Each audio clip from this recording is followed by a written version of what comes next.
What's going on, guys? Welcome back to the UnOrdinary review, where I, go over the latest chapter and everything that happened. Today we're looking at, I'm gonna say it, the best chapter of the second half of season 2 so far. It may easily get topped out next week by chapter 250, but you guys will have to stick around to see. But since you're here, you probably saw my reaction, so you probably already know why this. You probably already know why this chapter was so good to begin with.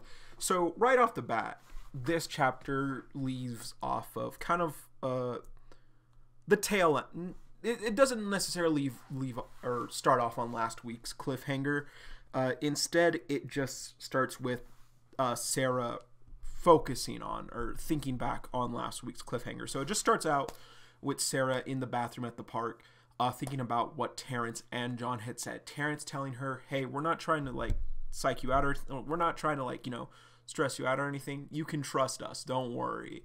And John telling her hey, I think you're stressing out too much, it's not good for you, we're gonna figure this out, don't worry.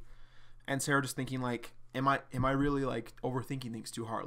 I gotta make sure that I stay in good grounds with these people because I need answers. So after that, she calls John and she tells him hey, where you at? And he's like, oh, hey, I'm back at Wellston, of course, what do you think? And she's like, John, just drop it, they know you're here. So he was like, oh crap. Anyway, so then Sarah told him hey, I want you to stay with Remy, Arlo, Blake, and Ison because I don't want you by yourself. Make your presence known to them. Stay with them just in case. And so John's like, okay, crap. Anyway, so he sends Arlo a message telling him hey, I'm coming over. I need you to back me up. And Arlo goes to meet up with him. He's like, hey, what's going on? What are you doing? And John's just like, they already know I'm here. And Sarah wants me to stay with you guys to, just in case. And so Arlo's like, ah, crap. Anyway, John goes over to the group. He comes up with a pretty smooth line. He doesn't just flat out say, I stayed here to begin with. I never left. He plays it off he kind of plays it off pretty smooth, I'm going to say. He's just honestly, driving back 3 hours seems like kind of a waste. I wanted to check this place out, so no, I'm here. And then he's like, and then John actually does something really cool. Honestly, I didn't expect him to do it this season. I believe I did say it would be nice if he did, but I wasn't expecting it because I know how I know how stubborn John was in the past. But John just says yo, let's hang out, guys. But he's like, hey, come on, why don't we just try hanging out? Blake is not having it, though. He's just kind of no, fuck you, dude. I am not hanging out with you. And John's just kind of bro, he doesn't say bro, but it was really interesting because the conflict between Blake and John this chapter, where John basically just tells Blake, hey, we should try hanging out. And Blake just basically tells him, I fucking hate your guts. I don't want to hang out with you. And it's really interesting and it's really nice, Uru, what you did here, because this is a very turned on its head scenario as with John and Blake in season 1. When Blake was trying to befriend John, but John just kept telling him to fuck off, essentially, before Blake found out that John was Joker. And it was really nice. It was really interesting to see because Uru has said before that there's a lot of similarities between these two because they're they're the opposite sides of the same coin. And so it was really interesting and a really good thing on Uru's part, I believe, to have kind of to bring up an old conversation, but the reverse of it, where John's just trying to tell Blake, hey, come on, let's try. And Blake's like, no, I don't want to try. I already tried with you. Fuck off. You're a fucking asshole. You beat the shit out of me and my friends. And he even said, these three, are saints for for putting up with you. But, I'm not going to. And so Blake runs off. And this was a really nice touch. Again, another really nice touch that I like what Uru did in this chapter. So Blake ran off, and Remy was going to chase after him first, but John actually chased after Blake. Now, I really like that as a touch and a storytelling decision, because honestly, I think given any other day, in the same scenario, I think any other day, if the situation was different, I think John just would have been like, fine, he doesn't want to talk to me, I'm not going to try, I'm just going to let it be. I think John would have done that. But this really speaks to John's growth, I think, because even like earlier today, even let's go with less than 5 hours ago. Actually, no, we're sticking with 5 hours. John didn't want anything to do with Blake. John said like, yo, I don't like, can I watch over someone else? Like, can I switch with Remy, or can I handle Terrence? Like, Blake hates me. Like, I don't want to try with him. And Sarah just told him like, bro, do you want to help or not? But John chased after Blake. And I personally would like to think that he chose to do that. He chose to go after Blake because he's the one responsible for Blake today. He's the one who was delegated by Sarah. Sarah told him, John, you keep an eye on Blake today. Arlo has Remy. I have Terrence. I need you to keep an eye on Blake. And so, like I said, a few hours ago, John still didn't really want anything to do with Blake.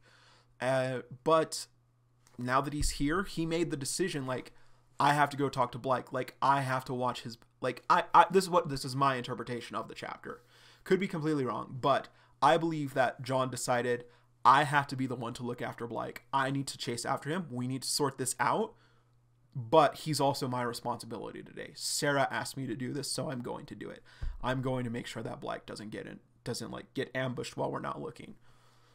So it's really interesting. And the next part is also really nice, because after he chases Blake and runs off with him, or runs off for him,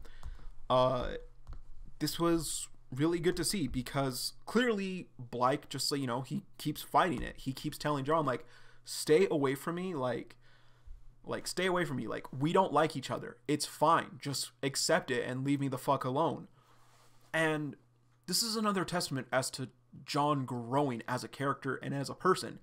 And it's amazing, because John just does say, like, hey, like, I know I fucked up, I know what I did wasn't right, like I don't want to be your enemy anymore. Like, you guys were right. And he does admit that he was wrong. John is growing as a character. And originally, we've seen it a little bit throughout this season, and also, or the last few chapters before the break of season 2, and also in these recent chapters, John is starting to learn how to confront his mistakes.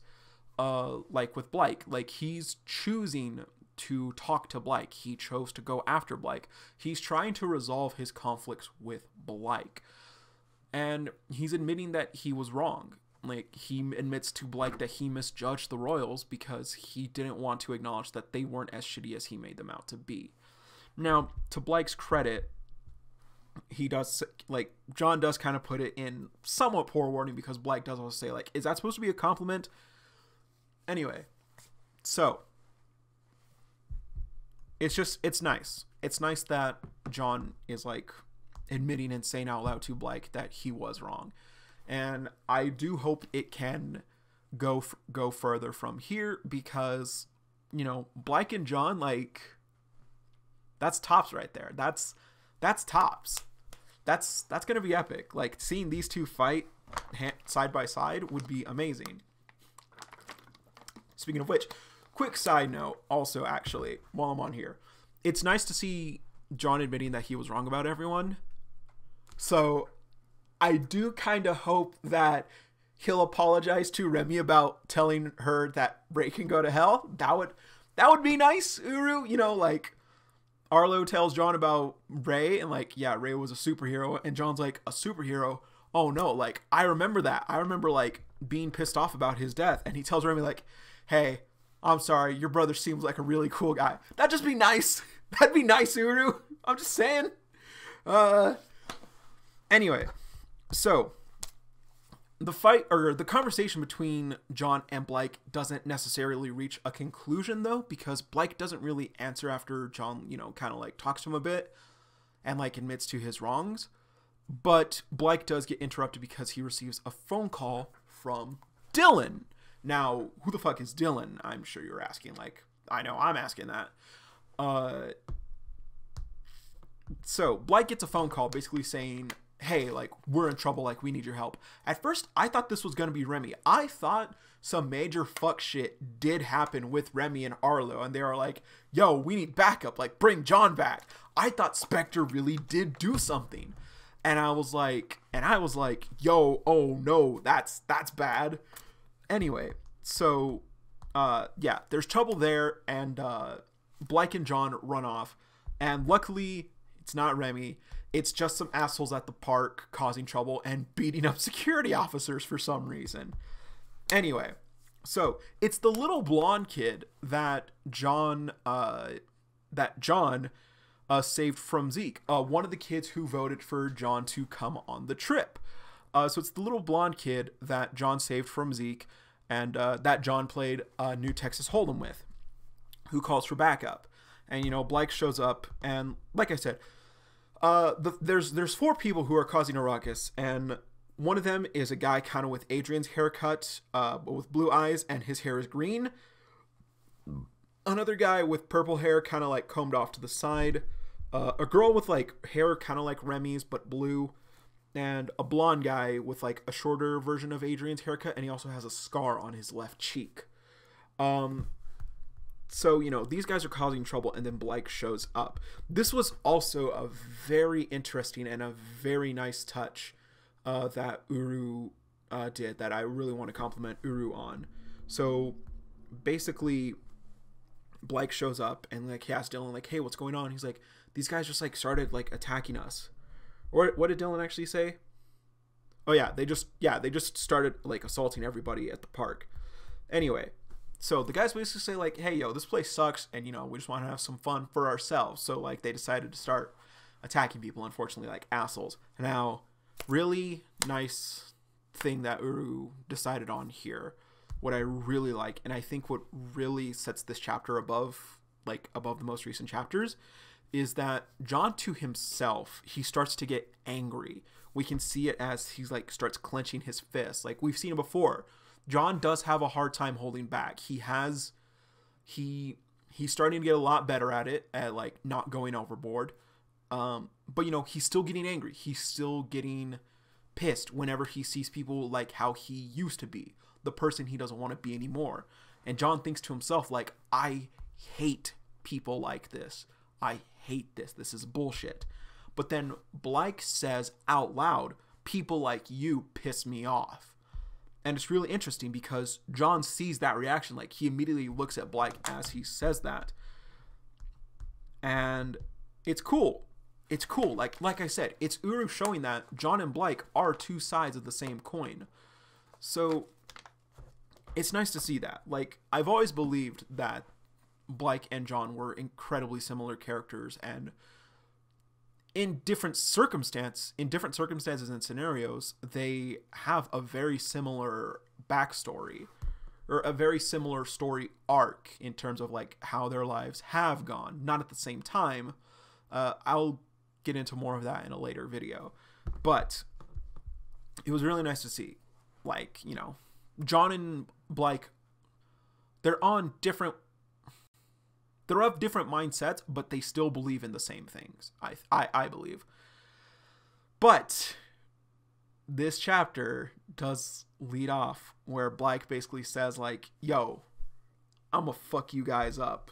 And when I do, get the hell out of here. It's so... basically, like, it's Blake stepping up to these 4, I don't know what their tiers are. We don't know what their level is. Now, assumedly, let's just... hold up.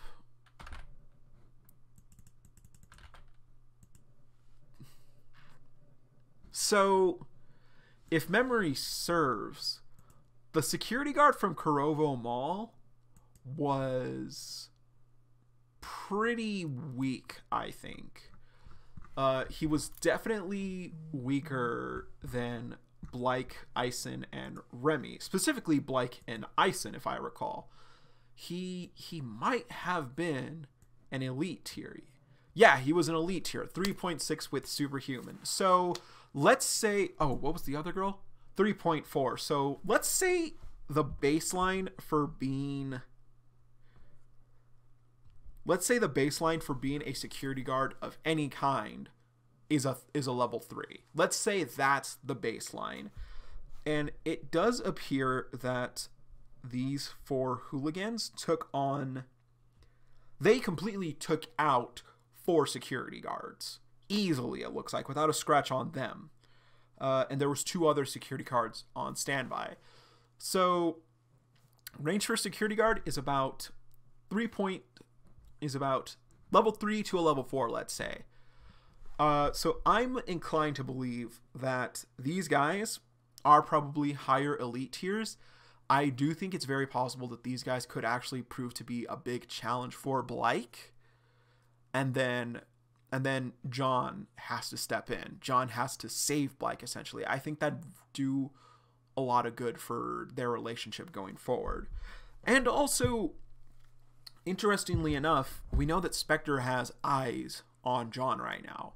And if the guy in the blue sweatshirt from the last chapter still has his eyes on John, he probably also has his eyes on Blyke right now as well. So let's say that guy is watching John and he sees John, protecting people. So calling it right now.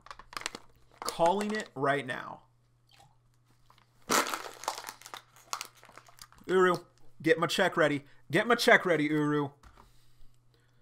Blyke and John take these guys out. They protect the kid from the safe house. The kid or, other safe house members see that. They see that John is here and that he protected someone. He fought alongside Blyke. Because of this fight, John is going to be allowed to stay for the rest of the trip. I'm going to be real.